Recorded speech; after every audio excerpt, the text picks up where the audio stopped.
Hello, Cryptonauts, and welcome back to another episode of Cryptocurrency Chat, episode 541 for this Sunday, August 13th, 2023. Welcome.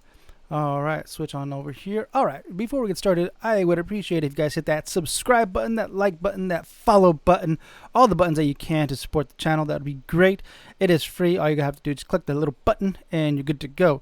But if you want to take it to the next level and help support the channel, there is a coin tree available to help donate some crypto. If you guys want to help donate via Bitcoin, Ethereum, Dogecoin, Litecoin, Tron, Monero, and a bunch of other coins there, it is there.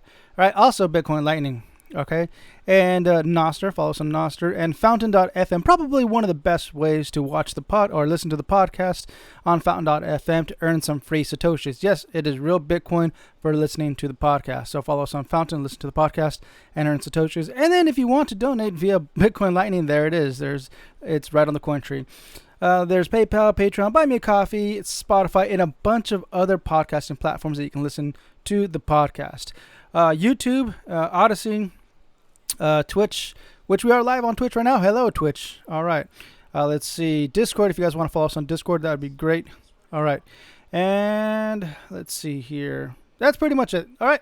With that said, let's move on over to the first news of the day, which is this week on crypto Twitter. PayPal announces stablecoin while SEC saves face in Ripple lawsuit. All right. Let's see what's going on here. Undoubtedly, the talk of Cryptoville this week was PayPal's announcement that it would be releasing an Ethereum-based dollar-pegged stablecoin called PayPal USD, or ticker PYUSD, as a native payment method integrated into the platform. The fact that an American payment giant like PayPal is openly embracing a technology that is still unregulated was taken as a bullish sign among crypto fans.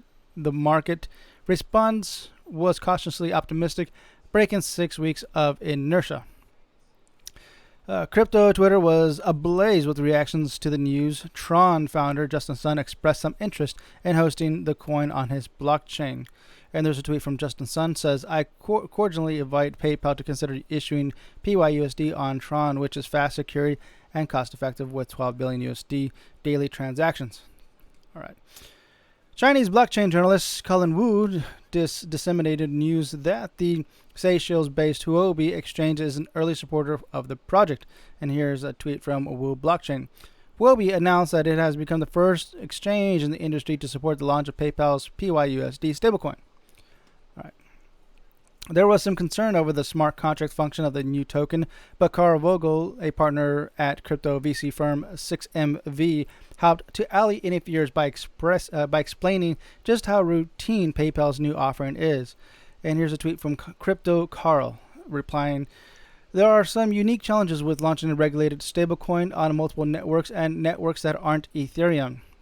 Tech, regulatory, UX. Of course, PYUSD has the ability to freeze and seize assets. This is consistent with USDC, BUSD, and even USDT. It is a core requirement for centralized issuers. Anyone tweeting as if it's surprising in some way is clickbaiting for you for a reaction. That is true. Remember that PayPal is trying to stay regulated with the SEC, and just like all these other stablecoins, that's how they stay regulated, right? They have to have that freeze and seize or ability to do that, just in case there's any kind of criminal activity going on with those coins that someone's using. All right. The news puts stablecoin family on the spotlight. Perhaps it even moved the hand of the Federal Reserve, which later in the week issued a statement announcing incoming guidance for chartered banks dealing with dollar-pegged stablecoins. Meanwhile, a clip of Joe Rogan and Post Malone discussing centrally issued stablecoins made the rounds. And there's a tweet from Bitcoin Magazine with a video clip from the Joe Rogan podcast. And I won't play that, but if you guys want to watch it, there it is on the Bitcoin Magazine. In other news, on Monday, an analyst at crypto metric platform Glassnode announced that Bitcoin has hit an all-time high of sorts. A staggering 3/4 of the circulating supply is currently being HODLed. And here's a tweet from Checkmate. New all-time high for Bitcoin long-term holder supply, now at 14.59 million BTC, about 75% of circulating. A suite of essential long/short-term holders tools are available for advanced at Glassnode members to track hodlers versus speculators in the dashboard. All right. Scimitar Capital and analyst Alex, who tweets under the handle Thickethoth, wrote an interesting and succinct thread on the risk of DeFi loans to third world enterprises. Here's that tweet from Thicky. Goldfinch is a RWA protocol that makes loans to businesses in third world countries. A $5 million loan defaulted this week to a Kenyan motorbike company called Tugindi. It was discovered Tugindi violated the terms of the loans. This was a 4% of the TVL of the protocol. Tough. And there's a screenshot of the update on the Tugindian Kenyan facility. All right, continuing on. On Wednesday, a crypto law news accounts presented the fact regarding the Securities and Exchange Commission (SEC) ongoing lawsuit against XRP progenitor Ripple. Tweet there from Crypto Law. Fact check on pretrial schedule issued today by Judge Torres. Ripple is not going to trial. Judge Torres ruling that the XRP token is not a security is not going to trial. The trial will not decide matter of law, only one narrow set of facts in dispute. All right, continuing on. The following day, Fox journalist Eleanor Terrett broke the news that the SEC is appealing Judge Torres' landmark ruling that XRP was not a security by definition, but could be presented as one depending on how it's sold. Her verdict put the SEC on the back foot by contradicting its claims that XRP offering to retail customers via exchanges constitutes security offerings. And there's a tweet from Eleanor Terrett. Breaking. The SEC has filed a letter of intent to request an interlocutory appeal to Judge Torres' July 13th summary judgment in the SEC Gov versus Ripple case. All right, continuing on. Crypto exchange Gemini came out in full support of XRP that day and announced that it is re-enlisting the token. All right, Gemini tweets, excited to announce XRP is now available for trading on Gemini. Continuing on, Solana on Wednesday announced that it is lowering the price of its crypto-integrated smartphone, the Saga. The Saga has the functionality of a smartphone, but it also enables users to seamlessly interact with the Solana blockchain through dApps, applications that utilize blockchain technology. This is a decent idea for onboarding the less crypto savvy. And here's a tweet from Solana Mobile. In April, we introduced Saga with a clear vision to put Web3 at your fingertips. We continue to work to bring more people into the ecosystem and drive Web3 mobile futures. Today, we are reducing the price of the Saga to $5.99. Over the past 4 months, Saga users embrace blah, blah, blah, blah. Okay. Continuing on. Crypto investors Ryan Adams that day noted how much of an Ethereum gas burner OpenAI founder Sam Altman's new blockchain-based identity protocol WorldCoin is. Here's a tweet from Ryan. The WorldCoin authority that submits ZK proofs of eyeball scans spent $500,000 in gas over 40 days, $4.5 million annual in gas fees. Companies will need to hoard ETH the same way they hoard other essential commodities. Ethereum block space is the new oil. All right, next. Bloomberg ETF expert Eric Baluchunas and James Seifert says the road to Ethereum futures ETFs appears to be clearer than ever before after the latest rounds of application. Last week, Seifert counted 13 applications in the space of a few days. And there's a tweet with a screenshot from Eric.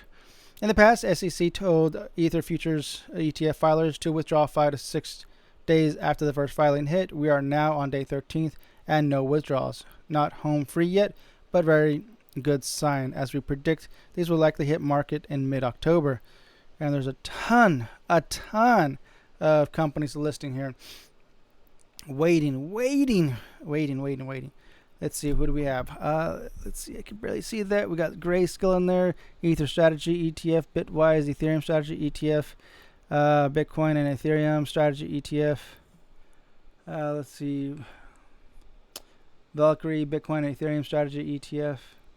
Bitwise, Bitcoin, Ethereum, equal weight strategy ETF. There's a ton of them on there.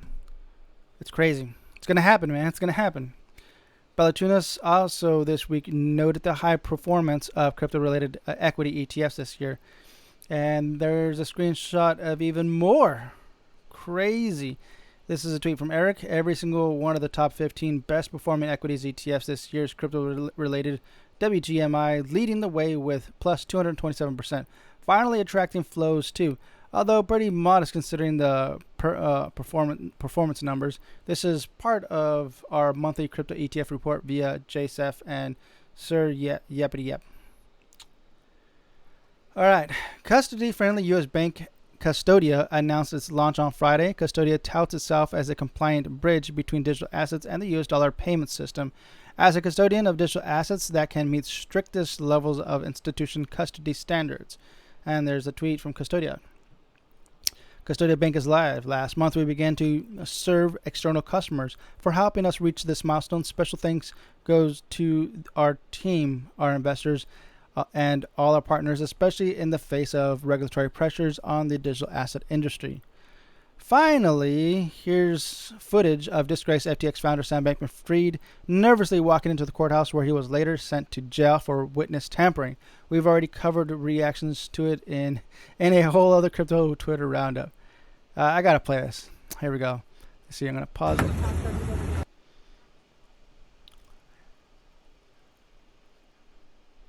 Wow.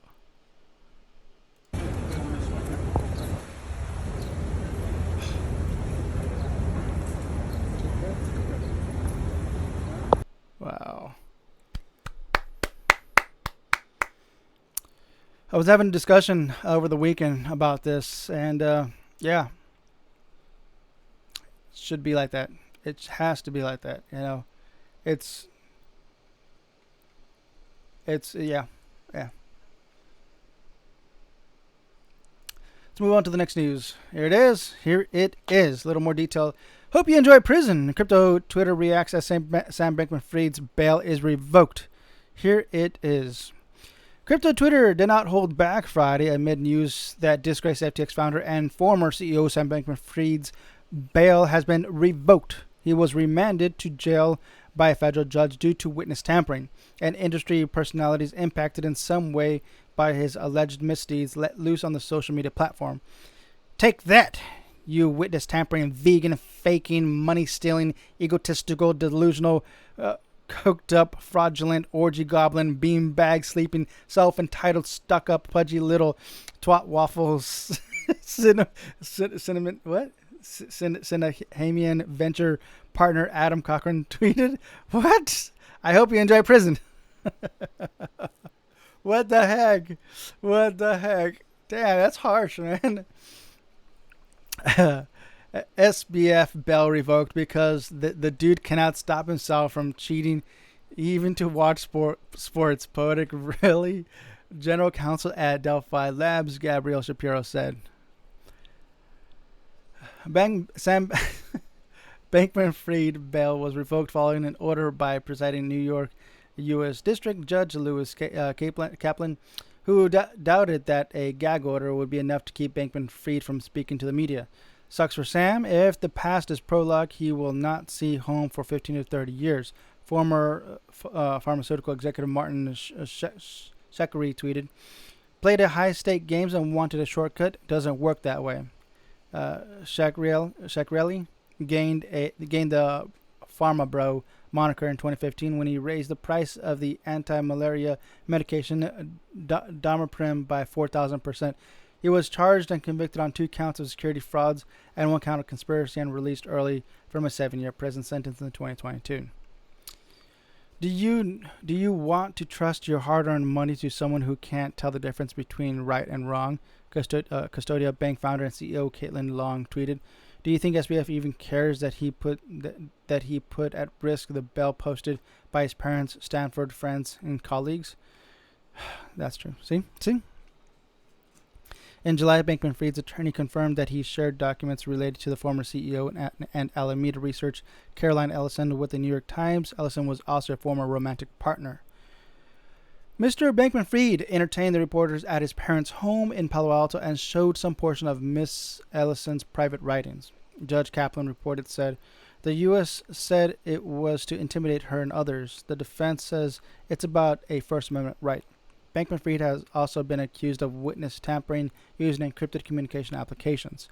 In December, Bankman-Fried was arrested in the Bahamas 1 month after the collapse of the FTX cryptocurrency exchange, on charges including fraud and money laundering by the U.S. Securities and Exchange Commission.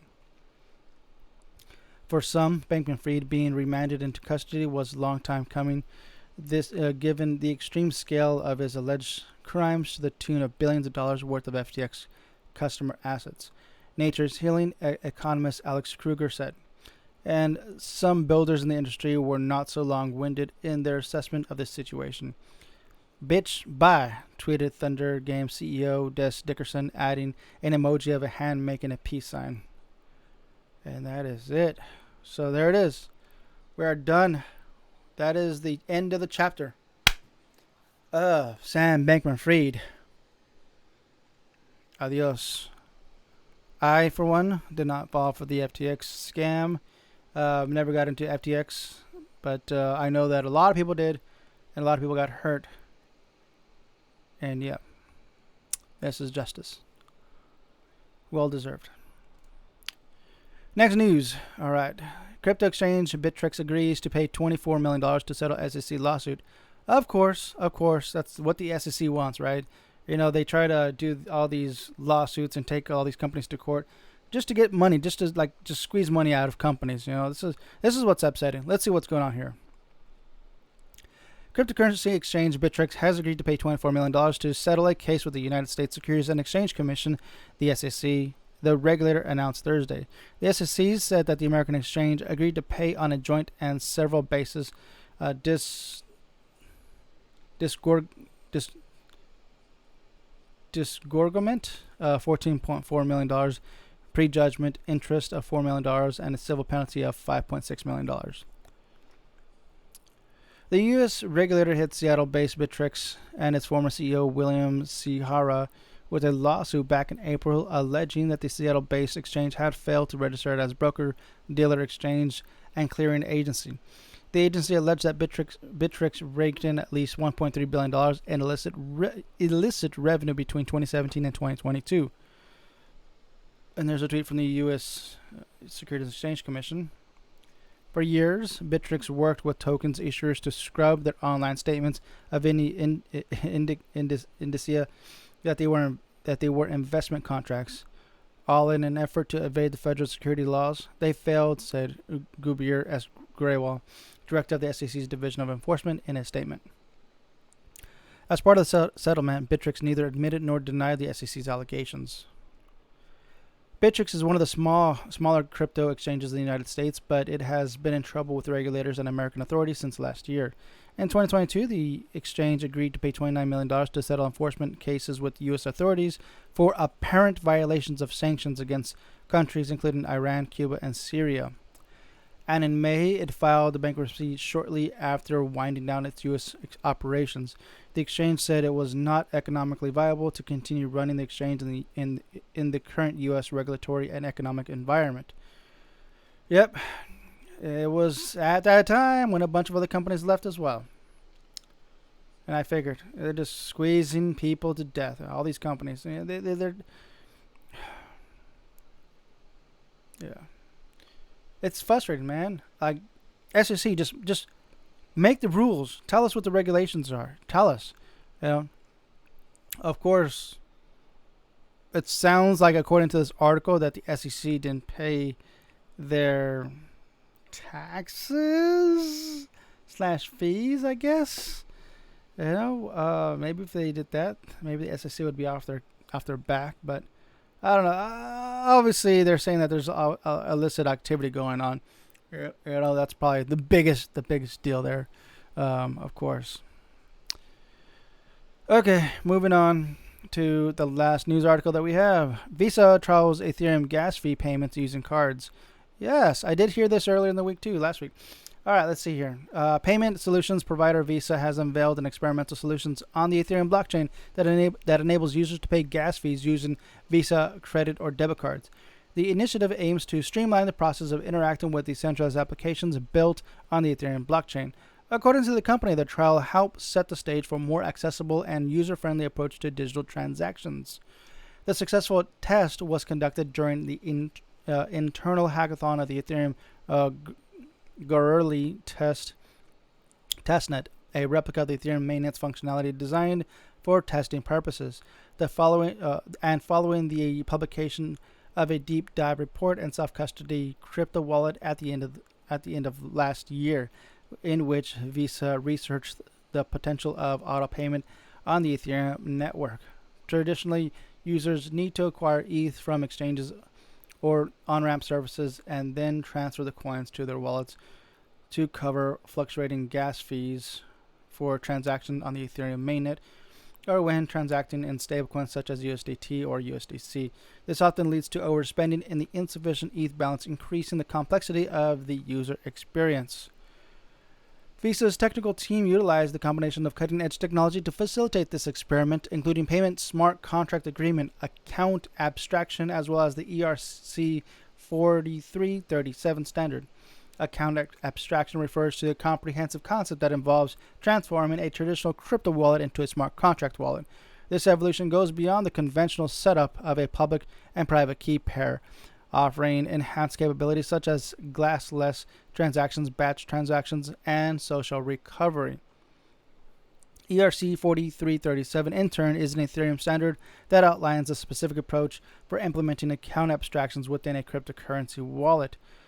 How the tech works. In Visa's implementation, the process begins when a user intends to execute a transaction on the blockchain. To initiate the operation, the wallet generates a user operation request, which includes details about the intended transaction known as call data, and the maximum cost allocated for the operation, encompassing parameters associated with gas fees.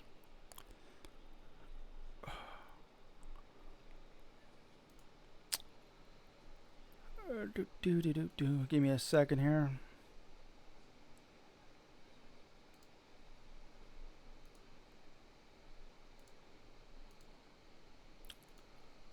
I just noticed that this whole time I was recording the wrong screen, so I apologize. Always technical difficulties. All right, but at least the audio's there, so that's good. All right. Specifically, the parameters within the request defines the gas limit, determining the highest computational efforts allocated for the operation and the gas fee, specifically the cost for each unit of computation required. However, rather than immediately transmitting the user operations request to the blockchain, the wallet takes up an intermediary step. It sends the user operations along with the user's Visa card credentials to a payment master web service as depicted in step 2 below. This web service then utilizes the gas fee details to calculate the appropriate fiat currency cost. Then the user should be charged. Simultaneously leveraging the provided card credentials, the card issuing institution may opt to authorize the card payment. The chosen payment acceptance solutions for the web service is Visa's own payment management platform, CyberSource, which equips developers with essential software development kits, SDKs, and application programming interfaces, APIs, and empowers merchants to seamlessly accept digital payments. Once the payment has been successfully processed via CyberSource, the web service generates a digital signature encompassing pertinent information within the user operation. This includes the call data specifics and gas fee particulars as indicated in step 3 above. Additionally, the web service determines a specific time frame during which the digital signature remains valid. Subsequently, the wallet receives the digital signatures and the designated time window from the web service. These details, along with the on-chain address and the payment and the paymaster contract, are then appended as the paymaster parameter to the user operation. Once all facets of the user operations are in place, the wallet is empowered to sign it and transmit it to the blockchain as outlined in step 4 above. Upon reaching the blockchain in accordance with the process framework outlined by the ERC's 4337 standard, the paymaster contract receives the user operation data. This data should encompass the digital signature obtained from the paymaster web service. If any discrepancies or inaccuracies are detected within the provided data, such as incorrect signature or invalid time window, the paymaster contract is designed to trigger an error, relieving it from covering the associated gas cost. However, when the signature is duly validated, signifying that the web service has received a card payment to cover the operational cost of the user operation, the paymaster contract remains error-free and proceeds to manage the cost. Consequently, the user operations can be executed without hindrance. Step 5. Summarizing the experiment, Visa said that the intricacies and complexities of the blockchain-based transaction have been a significant stumbling block for many years, creating the challenges, learning curves, and increasing user friction. The experiment, the researchers added, offer a promising approach to substantially addressing these challenges. Well, there you go. Visa, you did it. Congratulations. And with that said, Cryptonauts, we are done for today. Awesome. Whew. All right. And again, I apologize for the visuals that are out there. I guess I'll go back to a couple of the images there. Here's this one. All right. I'll go back to, let's see, crypto exchange Bittrex agrees to pay $24 million. There it is. Boom. Okay. Let's go back to, there it is, Sam Bankman-Fried. Dun, dun, dun. Goodbye. And of course, crypto Twitter. Here's all the companies that are listing for the ETF. There it is. All right. And boom. Joe Rogan Podcast. Yeah, there it is. And that's it, Cryptonauts. That's a wrap for today. And so until next time, let's see. Stack Sats and HODL. Adios.